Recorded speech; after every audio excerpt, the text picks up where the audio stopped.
एक असली डरावनी कहानी है जो उत्तराखंड के एक छोटे से गांव से जुड़ी है, जहां लोगों के जीवन में एक ऐसी घटना घटी जिसने पूरे इलाके को हिला दिया।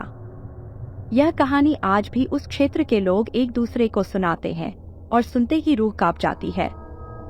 यह घटना 1980 के दशक की है, जब तकनीक का विकास ज्यादा नहीं हुआ था और लोग ज्यादातर अपनी संस्कृति और मान्यताओं पर निर्भर रहते थे। गांव की प्राचीन हवेली। उत्तराखंड के पहाड़ों के बीच बसा था एक गांव जिसका नाम था मणिकोट। इस गांव के बाहर एक पुरानी हवेली थी जिसे लोग ठाकुर की हवेली कहते थे। ठाकुर साहब का परिवार बहुत समय पहले इस हवेली को छोड़कर शहर चला गया था, लेकिन हवेली का अस्तित्व गांव में अब भी था। गांव के लोग उस हवेली के पास जाने से बचते थे क्योंकि हवेली को लेकर कई भूतिया कहानियां प्रचलित थीं।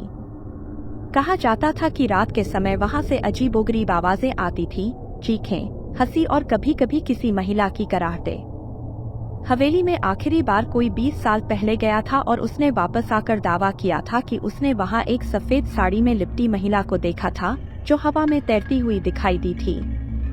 उसके बाद से किसी की हिम्मत नहीं हुई वहां जाने की। हवेली की खिड़कियों पर जालियां और धूल जमी हुई थी और वहां पेड़ पौधे हवेली को ढक चुके थे। लगता था मानो प्रकृति भी उस जगह से बचने की कोशिश कर रही हो। रामू का गांव लौटना। इस गांव में रहने वाला रामू जब बड़ा हुआ तो वह शहर नौकरी की तलाश में चला गया। कई साल बाद जब उसकी मां बीमार पड़ी तो वह अपने परिवार के पास गांव लौट आया। गांव में लौटने के बाद रामू ने सुना कि गांव के कई लोग रहस्यमय ढंग से गायब हो रहे हैं। उसने अपने बचपन के दोस्तों से बात की तो उन्होंने बताया कि पिछले कुछ महीनों में कई लोग ठाकुर की हवेली के पास से गायब हुए हैं। कोई भी समझ नहीं पा रहा था कि ये लोग कहाँ जा रहे हैं और उन्हें कौन ले जा रहा है। रामू, जो शहर में कई चीजें देख चुका था, इन कहानियों पर विश्वास नहीं करता था। उसे लगता था कि ये सिर्फ गांव के लोगों की कोरी कल्पनाएं हैं। लेकिन एक रात कुछ ऐसा हुआ जिसने रामू के होश उड़ा दिए। पहली रात की घटना। वह रात एक सामान्य रात की तरह ही थी। रामू अपने घर पर बैठा अपनी माँ की देखभाल कर रहा था। तभी उसे हवेली की तरफ से चीखने की आवाज सुनाई दी। उसकी माँ ने उससे कहा, वहां मत जाना बेटा, वह हवेली शापित है। लेकिन रामू, जो अब तक इन कहानियों को मजाक समझता था, तय कर चुका था कि वह जाकर खुद देखेगा कि आखिर वहां क्या हो रहा है। उसने अपने हाथ में एक टॉर्च ली और अकेला हवेली की तरफ चल पड़ा। हवेली के पास पहुंचते ही उसे एक अजीब सी ठंडक महसूस हुई। हवेली का गेट खुला हुआ था जो तेज हवा में हिल रहा था। अंदर घुसते ही उसे महसूस हुआ कि हवेली की खिड़कियों से किसी की आंखें उसे घूर रही हैं। रामू ने आवाज दी, कौन है यहाँ? लेकिन जवाब में उसे सिर्फ एक धीमी कराह सुनाई दी। वह हिम्मत करके अंदर गया और जैसे ही उसने हवेली के मुख्य हॉल में कदम रखा, उसकी टॉर्च की रोशनी अचानक बंद हो गई। पूरे कमरे में अंधेरा छा गया। तभी उसे अपने पीछे किसी के चलने की आवाज सुनाई दी। उसने पलटकर देखा तो उसके सामने एक सफेद साड़ी पहने एक महिला खड़ी थी, जिसके चेहरे पर गहरा अंधकार छाया हुआ था। उसकी आंखें लाल जल रही थी और वह धीरे धीरे रामू की तरफ बढ़ने लगी। रामू ने घबराकर पीछे हटने की कोशिश की, लेकिन उसके पैर जैसे जमीन से चिपक गए थे। वह हिल भी नहीं पा रहा था। तभी अचानक उस महिला ने जोर से चिल्लाया और रामू के ऊपर झपटी। रामू बेहोश होकर गिर पड़ा। गांव में डर का माहौल। अगली सुबह गांव के लोग रामू को हवेली के बाहर बेहोशी की हालत में पाए। उसे होश में लाकर जब लोगों ने उससे पूछा कि वहां क्या हुआ, तो रामू ने कांपते हुए बताया कि उसने एक प्रेतात्मा को देखा था। गांव के बुजुर्गों ने कहा कि ये उसी महिला की आत्मा है जिसने हवेली में आत्महत्या की थी।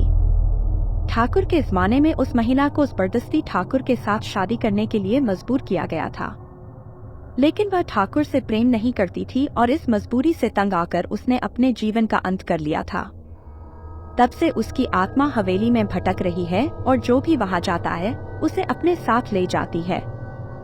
गांव के लोगों ने सलाह दी कि अब उस हवेली को पूरी तरह बंद कर देना चाहिए ताकि कोई और वहां न जाए और इस भूतिया घटना का शिकार न बने। रामू की आखिरी कोशिश। रामू के अनुभव के बाद गांव के लोग तो और ज्यादा डर गए थे, लेकिन रामू ने ठान लिया था कि वह इस रहस्य से पर्दा उठाकर रहेगा। कुछ दिनों तक आराम करने के बाद वह फिर से हवेली जाने की योजना बनाने लगा। इस बार उसने अपने 2 दोस्तों मोहन और ललित को साथ चलने के लिए मनाया। तीनों ने तय किया कि वे रात के समय वहां जाएंगे ताकि उस आत्मा का सच जान सकें और गांव वालों को इस डर से मुक्त कर सकें। रात के समय तीनों दोस्त हवेली की तरफ रवाना हुए। चांदनी रात थी, लेकिन हवेली के पास पहुंचते ही उन्हें वहां का माहौल बहुत भयानक लगने लगा।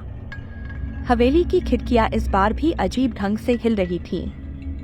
वे गेट खोलकर अंदर घुसे और इस बार रामू पूरी तैयारी के साथ आया था। उसने अपने साथ एक कैमरा और कुछ धार्मिक प्रतीक भी रखे थे। जैसे ही वे हॉल के अंदर पहुंचे, उन्हें फिर से वही ठंडक महसूस हुई।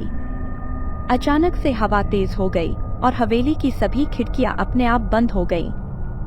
रामू ने कैमरा चालू किया और चारों तरफ तस्वीरें खींचने लगा। तभी एक जोरदार आवाज के साथ एक दरवाजा अपने आप खुल गया। मोहन ने कहा, यहाँ से आ रही है आवाज, हमें अंदर चलना चाहिए। भयानक सच। जब वे उस कमरे के अंदर पहुंचे तो उनके सामने एक खौफनाक नजारा था। कमरे के बीचों बीच एक पुरानी कुर्सी पर एक महिला का कंकाल पड़ा था, जो सफेद साड़ी में लिपटा हुआ था। उसके हाथों में सोने के कंगन थे और गले में एक भारी सोने का हार था। यह देखकर ललित चीख पड़ा और भागने लगा, लेकिन कमरे का दरवाजा बंद हो चुका था। तभी रामू ने देखा कि कमरे की दीवारों पर अजीबोगरीब चित्र बने हुए थे, जिनमें ठाकुर और उस महिला को दिखाया गया था। चित्रों में दिखाया गया था कि कैसे ठाकुर ने उस महिला के साथ जबरदस्ती की थी और अंततः उसे मार दिया था। इस पूरी घटना को देखकर रामू और उसके दोस्त हक्का बक्का रह गए। तभी अचानक कमरे में ठंडक और बढ़ गई और वही सफेद साड़ी में महिला की आत्मा फिर से प्रकट हुई। इस बार वह आत्मा और ज्यादा क्रोधित लग रही थी। उसकी आंखों से खून बह रहा था और उसने जोर से चिल्लाते हुए कहा, मुझे न्याय चाहिए। ठाकुर ने मेरे साथ जो किया उसका बदला चाहिए। रामू ने डरते हुए कहा, हमें माफ कर दो, हम तुम्हारी मदद करना चाहते हैं।